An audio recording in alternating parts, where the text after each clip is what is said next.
안녕하세요, 메슬로입니다. 개막전은 단순히 한 경기에 불과할 수 있지만 사실상 시즌 출발을 가늠하는 중요한 지표라고 할 수 있습니다. 감독들에게는 여름 내내 준비한 전술이 통할지 확인하는 자리라고 할 수 있죠. 그래서 감독들의 개막전 성적은 늘 화제가 되고 어떤 감독은 이 첫 경기를 통해 시즌 전체 분위기를 끌어올리기도 합니다. 물론 개막전이라는 말은 전통적으로 시즌의 시작을 알리는 첫 경기를 뜻하지만 오늘 살펴볼 것은 일반적인 의미에서 쓰이는 각 팀의 시즌 첫 경기에서 일어난 사건과 기록들입니다. 사실 개막전엔 오랫동안 깨지지 않는 불문율이 하나 있었습니다. 바로 디펜딩 챔피언은 개막전에서 절대 패하지 않는다는 것인데요. 1992년 프리미어리그 출범 이후 무려 2015년까지 각 시즌의 챔피언들은 19승 5무 단 한 번도 패배하지 않았습니다.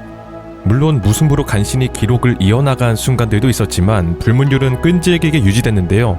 그러나 16-17 시즌, 지난 시즌의 우승팀인 레스터시티가 승격팀 헐시티에게 충격적인 패배를 당하면서 그 오랜 신화는 마침내 깨지고 말았습니다. 그렇다면 이러한 개막전에서 감독들과 선수들은 어떤 성적과 기록을 남겼을까요? 과르디올라 감독은 현재까지 맨시티에서 치른 10번의 개막전에서 9승 1패, 90%의 승률을 기록하고 있습니다. 유일한 패배는 손흥민의 결승골에 무너진 21-22 시즌 토트넘과의 개막전이었죠. 하지만 이 한 번의 패배를 제외하면 패배 맨시티는 개막전부터 완벽히 기어를 올려 리그 우승까지 이어간 경우가 대부분이었습니다. 무리뉴 역시 첼시, 맨유, 토트넘을 지휘하며 8승 1무 1패 80%라는 높은 승률을 보였고 클롭은 8경기에서 5승 3무, 퍼거슨은 27년간 17승 6무 4패 63%, 벵거는 22년간 12승 6무 4패 54.5%를 기록했습니다. 이처럼 감독들의 개막전 성적은 단순한 승패를 넘어 시즌 초반 동력을 만들어내는 중요한 단서로 여겨져 왔는데요. 그리고 개막전 하면 빠질 수 없는 게 바로 득점 기록입니다. 이 분야의 최강자는 리버풀의 모하메드 살라입니다. 17-18 시즌부터 25-26 시즌 현재까지 무려 10골을 넣으며 개막전 최다 득점자에 올라있는데요. 개막전에서 골을 넣으면 시즌 전체 득점 흐름을 타는 경우가 많다는 점에서 살라의 기록은 단순한 우연이 아니라 그의 꾸준함을 증명하는 지표라고도 할 수 있습니다. 그 뒤에는 루니, 바디, 앨런 시어러, 프랭크 램파드가 8골로 이름을 올렸습니다. 이들 대부분이 은퇴했고 제이미 바디는 더 이상 프리미어리그 레벨에서 볼 수 없다는 것을 감안하면 살라의 이 기록은 계속해서 경신될 것으로 예상되고 있죠. 자, 여기에 우리 코리안 리거들의 활약도 빼놓을 수 없습니다. 먼저 14-15 시즌 스완지시티의 기성용 선수가 올드 트래포드에서 열린 맨유와의 개막전에서 개막전 축포이자 선제골을 터뜨리기도 했습니다. 이는 바날 감독의 맨유 데뷔전에서 찬물을 끼얹은 득점으로 기성용이 스완지에서 기록한 첫 득점이기도 했는데요. 이처럼 쾌조의 스타트를 보인 기성용은 해당 시즌 8골을 넣어 아시아 출신 프리미어리거 최다골을 경신했고 스완지 올해 선수를 수상하는 전성기를 보냈습니다. 훗날 기성용 선수는 이 골을 자신의 커리어 최고의 득점 중 하나로 꼽기도 했을 정도이죠. 그리고 21-22 시즌 또 다른 프리미어리거가 개막전에서 득점을 터뜨렸습니다. 누누 산투 감독의 토트넘 데뷔전이었던 맨시티와의 개막전, 팀의 주포인 해리 케인이 맨시티와의 이적설로 인해 선발에서 제외된 가운데 이날 손흥민이 최정방 원톱 스트라이커로 출전했습니다. 그는 맨시티를 상대로 결승골을 터뜨리며 1대0 값진 승리이자 맨시티 상대 개인 통산 7번째 득점으로 다시 한번 맨시티 킬러임을 증명해냈는데요. 앞서 언급한 펩 감독에게 개막전 유일한 패배를 안겼다고 할 수 있습니다. 이처럼 화려한 시작을 알린 손흥민은 해당 시즌 아시아 최초 프리미어리그 득점왕에 오르는 쾌거를 이룩하게 되죠.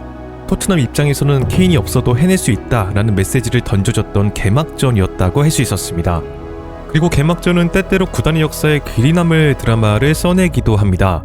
대표적인 사례가 바로 21-22 시즌 브렌트포드와 아스날의 개막전인데요. 이 경기에 유독 많은 이목이 쏠렸었는데 무려 74년 만에 일본 무대로 복귀한 브렌트포드의 개막전이기도 했고 무엇보다 코로나 바이러스로 오랜 기간 무관중 경기를 진행하던 프리미어리그에서 무려 550일 만에 만원 관중이 들어차 진행된 시즌이었기 때문이었습니다. 당시 많은 이들이 아스날의 손쉬운 승리를 예상했지만 브렌트포드가 거함 아스날을 2대0으로 격침시키며 역사적인 승리를 거뒀는데요. 승격도 기쁜데 여기에 개막전 승리까지 거뒀으니 당연히 경기장은 축제일 수밖에 없었고 특히 한 100발의 노인이 감정을 주체하지 못하고 눈물을 흘리는 모습이 중계 카메라에 잡혀 많은 이들을 뭉클하게 만들었습니다. 하지만 이러한 감동적인 서사가 있는 반면 개막전이 구단 전체를 뒤흔드는 불씨가 되기도 했는데요.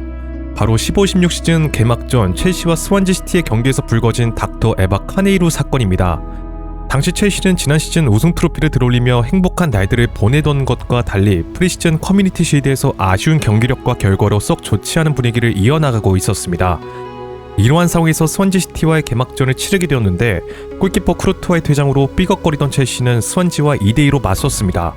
이때 경기 막판 아자르가 돌파 과정에서 쓰러지자 팀 닥터 에바카네루와 물리치료사가 규정대로 그라운드에 뛰어들어갔는데요.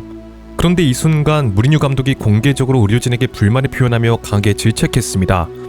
왜냐하면 다급한 상황에서 경기가 지연되는 것은 물론 첼시가 이미 10명으로 수적 열세를 겪는 상황에서 아자르까지 잠시 그라운드를 이탈하게 된다면 9명으로 버텨야 되기 때문이죠. 결과적으로 무승부로 경기를 끝내며 앞서 언급한 디펜딩 챔피언이 프리미어리그 개막전에서 지지 않는다는 기록은 계속 이어나갈 수 있게 되었지만 이 사건의 후폭풍은 어마어마했습니다. 우선 무리뉴와의 갈등 끝에 카네이로 팀 닥터가 벤치에서 제외된 뒤 얼만가 첼시를 떠났으며 여기에서 그치지 않고 이는 곧 구단 무리뉴 카네이로 사이의 법적 공방으로까지 이어졌습니다. 사회적 파장으로 확대되기까지 하면서 첼시는 결국 합의금을 지급해야 했는데요. 팬들과 언론은 이 사건을 첼시가 그 시즌 리그 16위까지 추락하는 혼란의 시작점으로 꼽고 있으며 결국 무리뉴가 경질되는 배경이 되었습니다. 이처럼 개막전에 늘 좋은 일만 있는 게 아니라는 것을 알 수 있습니다. 또 어떤 경우에는 경기장에서 발생한 부상이 시즌 전체, 나아가 선수 커리어에 치명적인 영향을 남기기도 했는데요. 실제로 최근 개막전들에서는 잊기 힘든 부상 장면들이 잇따라 나왔습니다. 먼저 22-23 시즌 에버튼과 첼시의 개막전에서 에버튼은 최악의 상황을 맞이했습니다. 에버튼의 수비수 벤 고드프리가 우측 발목이 돌아가는 큰 부상에 당해 전반 10분 만에 교체 아웃되었습니다. 그런데 설상가상으로 후반전 주축 수비수인 예리미나마저 우측 발목에 무리를 느끼고 쓰러지고 말았는데요. 이처럼 개막전에서만 2명의 수비수를 잃게 되면서 램파드 감독의 3백 전술에 큰 타격을 입을 수밖에 없었고 급히 울버햄튼으로부터 코너 코디를 임대왔지만 시즌 초반 어수선한 분위기를 반전시키는 데 실패하며 강등권까지 떨어졌고 램파드 감독은 결국 시즌 중에 경질되고 말았습니다. 다행히 현다이치 체제로 전환된 뒤 우여곡절 끝에 겨우 잔류하는 데 성공하긴 했습니다. 그 다음 시즌인 23-24 시즌에는 유독 개막전에서 많은 부상자가 발생했었습니다. 먼저 시즌 개막전인 맨시티와 벌리와의 경기, 트래블이라는 대업을 달성했던 맨시티는 벌리와의 개막전 대승으로 프리미어리그 4연패를 향한 기분 좋은 출발을 알렸습니다. 하지만 전반 23분 만에 데브라이너가 햄스트링 부상으로 교체 아웃되었다는 점은 맨시티 입장에선 악재와 같았는데요. 지난 챔스 결승에서도 햄스트링 부상으로 교체되었던 그였기에 햄스트링 부상의 재발은 굉장히 치명적이었습니다. 과르디올라 감독이 직접 생각보다 심각한 부상이라고 인터뷰할 정도였으며 2023년은 시즌 아웃으로 판정됐죠. 그의 부상은 시티가 초반 페이스를 끌어올리는 데 걸림돌이 되었습니다. 그리고 아스톤빌라의 타이론 밍스의 경우에는 뉴캐슬전에서 전반 21분 만에 십자인대 파열로 시즌 아웃을 당하고 말았는데요. 그가 나간 뒤 파우토레스가 투입되었지만 빌라는 3실점을 더 내주며 완패를 기록했습니다. 빌라 입장에서는 수비라인의 중심이 무너진 채 시즌을 출발하는 뼈아픈 손실이었죠. 그리고 몇 시간 뒤 아스날 노팅엄과의 경기에서 아스날의 신입 영입생인 율리안 팀버 역시 십자인대 부상으로 쓰러지고 말았습니다. 그는 전반 추가 시간 브레넌 존슨을 막는 과정에서 다리를 붙잡고 쓰러졌습니다. 하지만 그가 불편함을 호소했음에도 불구하고 의료진은 계속 뛰어도 문제가 없을 것이라 오진을 했고 후반전에 그대로 출전했는데요. 그는 2분 만에 다리를 붙잡고 다시 쓰러졌으며 결국 십자인대 파열 진단을 받아 사실상 시즌 아웃되고 말았습니다.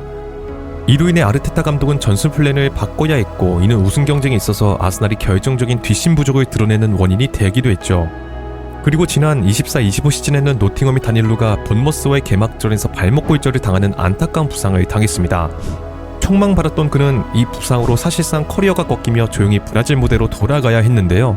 개막전 한 경기의 부상이 한 선수의 커리어를 바꿔버린 대표적인 사례라고 할 수 있습니다. 이처럼 프리미어리그 개막전은 단순히 첫 경기 이상의 의미를 지니고 있습니다. 시즌의 축소판이자 출발점이 바로 개막전이라 할 수 있겠죠. 그래서 개막전은 늘 기대와 불안을 동시에 품고 시작할 수밖에 없습니다. 이번 25-26 시즌 개막전 역시 여러 장면들을 남겼는데요. 그 이슈들이 앞으로 시즌에 어떤 이야기로 이어질지 지켜보면 될 것 같습니다. 네, 오늘의 영상은 여기까지고요. 재밌게 보셨다면 좋아요와 구독을 부탁드리며 다음에는 더 재밌는 컨텐츠로 찾아뵙도록 하겠습니다. 감사합니다.